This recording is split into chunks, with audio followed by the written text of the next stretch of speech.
Hello everyone, this is Dr. P. Mary Anupama. Welcome to this channel, Anupuma's Biochemistry. Today we'll be studying about sample collection methods used in clinical laboratories. All laboratory procedures for clinical service laboratory testings, they are performed on different types of specimens like sputum, pus, urine, blood, serum or plasma, tissues, cerebrospinal fluid and different body fluids. The quality and quantity of a specimen is of paramount importance for getting accurate test results and for the interpretation of these results to be scientifically sound. Hence, it is important that the staff who are working in the clinical laboratories are aware of the proper timings, collection techniques, container types and quantity of specimen, special requirements and proper care and preparation of the patients. The specimens collected, they must also be transported within predefined time limits to the microbiological laboratory under proper conditions for processing. Proper storage of collected specimens must be done in case of delay in transport. So in such containers, the samples are placed and then they are transported if there is any delay or if there is a time travel exists between the place of specimen collection and the place of analysis. Responsibilities of the people working in these clinical laboratories. It is the responsibility of the authorized doctor, nurse and technician to collect, transport and suitably store the specimen if required. It is the responsibility of the authorized doctor to counsel the patients for HIV testing before collecting the sample for that reason. It is the responsibility of the laboratory staff to collect as well as receive samples and report the results. It is the responsibility of the laboratory technician in collection center in microbiology department to check for the rejection criteria, receive and send the sample further for testing to the respective sections. The procedure used for serum and plasma samples. Whole blood is collected in red top vacutainers for serum and whole blood is collected in grey top vacutainers if you have to work with plasma. Materials required before collecting the sample. First is skin disinfection. For that, spirit or any disinfecting agent, swabs, gauze pads, cotton is collected. Then disposable latex gloves. Then tourniquet, plain vacutainer tubes. Then fluoride vacutainers, needles, needle holders, tube holders, disposable syringes, etc. Then labels and hard ballpoint pen or marker to label it. Then puncture resistant discard jar containing freshly prepared 1% sodium hypochlorite solution, blotting papers and scalps. Method of collection. The lab requisition form is reviewed for completeness and identity of the patient. Then label the vacutainer with patient's details, date and time of collection and collector's initial. Use a clean set of gloves. Palpitate and locate the vein before attempting venipuncture. This is mandatory. Then disinfect the site of the venipuncture. Then let the disinfectant evaporate. If you are cleaning with ethanol, you have to let it evaporate. Then perform the venipuncture. If you need second attempt of venipuncture, use another arm. Withdraw the desired amount of blood directly into each collection tube. For example, if you are working with adults, around 3 to 5 ml of blood. In case of pediatric patients, that is children, 2 to 3 ml of blood is sufficient. Then remove the needle from venipuncture site. Apply pressure with gauze or cotton at the site until bleeding stops and apply bandage if desired. Then discard the needle directly into sharp disposal container. After sample collection, keep the vacuum cleaner tube in the rack. Enter the sample details in sample receiving register maintained. Then transport the specimen to the lab at room temperature in a properly labeled transport container by hand. Samples are transported in the lab by attendant or technicians themselves. They do this sample transfer process. Certain areas are to be avoided when choosing a venipuncture site. Extensive scars from burns and surgery. These are there, it is difficult to venipuncture the scar site and obtain the specimen. The upper extremities on the side of the previous mastectomy. So here in this case the test results may be affected because of lymphedema. In case of hepatoma, this may cause erroneous test results. If another site is not available, collect the specimen distal to the hepatoma. Intravenous therapy. If a person is undergoing intravenous therapy, the fluid may dilute the specimen, so collect from the opposite arm if possible. In case of edematous extremities, tissue fluid accumulation, this also alters the test results. Special precautions to be taken. Vasovagal response can cause dizziness, sweating, coldness of skin, numbness and tingling of hands and feet, nausea, vomiting, possible visual disturbance, fainting, and injury fall from fainting. If during venipuncture the patient complains of dizziness, nausea, or any of the above signs are noticed, release the tourniquet and remove the needle immediately. The patient must not be allowed to leave the collection place. Patient is allowed to relax and the legs are raised. The patient is to be given 25% dextrose and a clinic nurse or physician will be notified to examine the patient. Safe handling and disposal of sharp at collection center. Care should be taken to avoid auto-inoculation by used sharps. Discard all chipped or cracked glassware in appropriate containers. Do not manipulate, bend, break, recap or remove the used disposable needles from the syringe. Do not pass used sharps directly from one person to another. Blood for culture. Containers, specification or materials required for collection of blood. In-house blood culture bottles, Bactec blood culture bottles, aerobic, anaerobic tuberculosis, fungal culture. For all of these you can use separate bottles. They are available there. So appropriately we have to choose and keep the bottles. Then skin disinfection. For this we require spirit, swab, gauze pad, cotton. Then sterile latex gloves, tourniquet, labels and hard ballpoint pen or marker. Then sterile needles and syringe. Method of collection. Place the tourniquet above the elbow and tighten it. Ask patient to clench his fist, palpitate and locate the vein. Now do circulate swabbing at site to increase circulation like this slowly. Release the tourniquet. Keep the labeled blood culture bottle at hand. Wipe the cap with spirit. Wear sterile gloves. Clean the intended site, the skin site, with povidone iodine followed by methylated spirit or 70% alcohol. Allow it to dry, then withdraw the desired amount of blood 5 to 7 ml directly into blood culture bottle.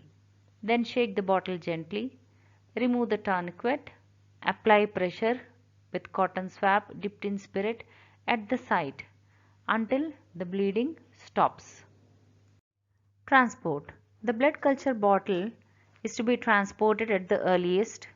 If delay is expected, we have to keep that at room temperature and we should not refrigerate it. Special instructions here are: allow the bottle culture medium to warm to ambient temperature before inoculating it. Then collect the blood culture at the first instance that septemia is suspected, preferably 2 sets from either arm. For BM, inoculate culture medium before making smear. Collect 8 to 10 ml of blood for adults and 1 to 5 ml for children. For neonatals, 1 ml of blood is sufficient. Coming to body fluids like ascitic fluid, pleural fluid, pericardial fluid or peritoneal fluid. So here we require sterile tubes or blood culture bottles, labels, hard ballpoint pen, marker, appropriate trays which include the sterile materials, gloves, cottons, towels, drapes and all such things, local anesthetic, sterilized needles, syringe, then skin disinfectant, either 10% povidone iodine or 70% alcohol, 2 sterile needles and syringes with or without stylet. Method of collection. Locate the appropriate area and clean the skin once with spirit using circular swabbing. It increases the circulation from within outwards. Then keep the labeled sterile tube handy. Then wash the hands with soap and water and wear sterile gloves. Cover the area with a sterile drape. Then clean intended skin site with povidone iodine followed by methylated spirit or 70% alcohol again. Then allow it to dry. Then collect the sample around 8 to 10 ml from that appropriate site with full aseptic precaution. Then transfer it to sterile tubes. The sterile tube should be transported to the laboratory at the earliest. If any delay is there, we have to leave it at room temperature and we should not refrigerate it. Then criteria for rejection is: sample without appropriate labeling means you can reject it, and requisition not made on HIMS form. If this is not there, you can reject it. Collection of the cerebrospinal fluid. The requirements are sterile tubes, blood culture bottle, then labels and hard ballpoint pen or marker. Then we need lumbar puncture tray which includes sterile materials, gloves, cotton, towels and drapes. Then local anesthetic, sterilized needles and syringes. Then we need skin disinfectant, same 10% povidone iodine or 70% alcohol. Then 2 lumbar puncture needles, a small bore with a stylet. Lumbar puncture, it can be done either by making the patient lie down or in the sitting position. So this is how the needle is injected and the cerebrospinal fluid is withdrawn, either in the lying condition or within the sitting condition. From the between the space of the lumbar vertebrae we collect the fluid. So here one has to locate the L4 L5 area and clean the skin once with spirit using the circular swabbing in increasing circles from within to outwards. Like this, we have to go outward like this. Then keep the labeled sterile tube handy. Then wash your hand with soap and water and wear sterile gloves. Cover the area again with sterile drape. Then clean the intended skin site with povidone iodine followed by methylated spirit or 70% alcohol. Then allow it to dry and collect the sample directly into the sterile tube first. The sterile tubes having the sample must be transported immediately to the laboratory, or if there is any delay, keep it at room temperature and do not refrigerate. Here the special instruction is, one has to mention what are the tests that are required, like if it is bacterial, fungal, what all are to be done, they are to be mentioned. If not, the sample can be rejected. Then in case of urine samples, we require sterile wide mouth container. And how they collect is, method of collection is, it should be done during early morning. The resident should instruct the patient to wash the genital area with soap and water. Followed by that, the patient should collect a midstream sample of the urine. Only 5 ml is required. The outside part of the container should not be soiled. For AFB culture, contact the lab before collecting the sample for appointment. Then collect full voided midstream sample on 3 consecutive days. Then in case of DGA for Leptosira, 5 ml of fresh urine sample is to be alkalinized with 1 ml of sodium bicarbonate. And if urine is not alkalinized, Leptosira, they die and we cannot see it after culture. Then transportation of the sample, it is to be done as soon as possible. And if delay is there, refrigerate the sample for like if it is a 2 hours delay, max 2 hours delay. So here are a list of tests offered at the clinical service laboratories along with the turnaround time, TAT. Say for example HIV rapid test is there, the TAT is 1 day. They collect the sample into red top containers, and we have rapid test which we are using it now, rapid test, tri-spot, SD Balon, combo 8s, like that. If it is CD4 or CD8 test, then blood is collected into violet containers and it takes around 1 day for it. Then gram staining, say urine, pus, sputum, genital or oral swabs also they do it. On that day itself they give. Okay, since it's a swab, they take in swab containers. Then gram staining or gas gangrene. So here they prepare the slides and results can be done in microscopic observation. So within 1 hour you get the result. If it is ZN stain, mainly for this pulmonary or extrapulmonary specimens, any container can be used, just 3 to 5 ml you can have it, and microscopy is the method which is used, and in 1 day you report the results. Fluorochrome stain is used for pulmonary and extrapulmonary specimens. Within 1 day by microscopic observation you get the result. We have modified Zen method for stools. Again 1 to 2 grams of stools are sufficient, and on that day itself by microscopic observation you get the results. Dark ground illumination, this is for urine analysis, skin discharge on the slides or cover slip in wet chamber.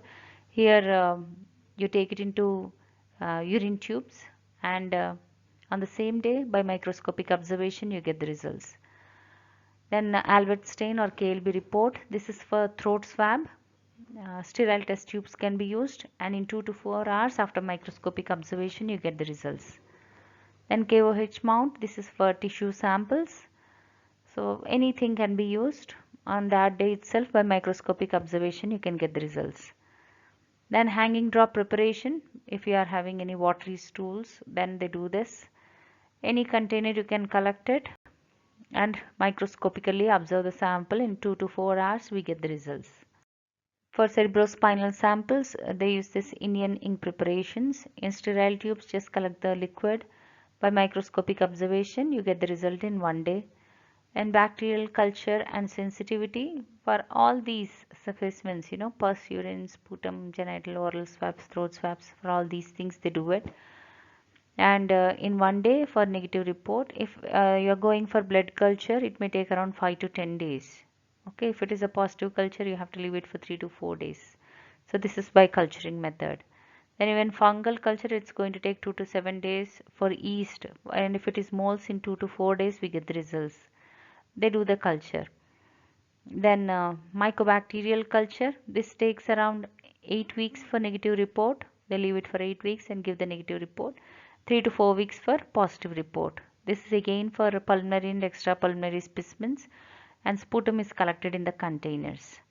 And this is again by conventional culture methods. Antimicrobial 1 sensitivity testing, culture isolate. This takes around 42 days for the bacterium to grow. So like this the test goes on. We have various fungal tests, bacterial tests, all these things they do. They culture them and they give the results. We also have the serological assays.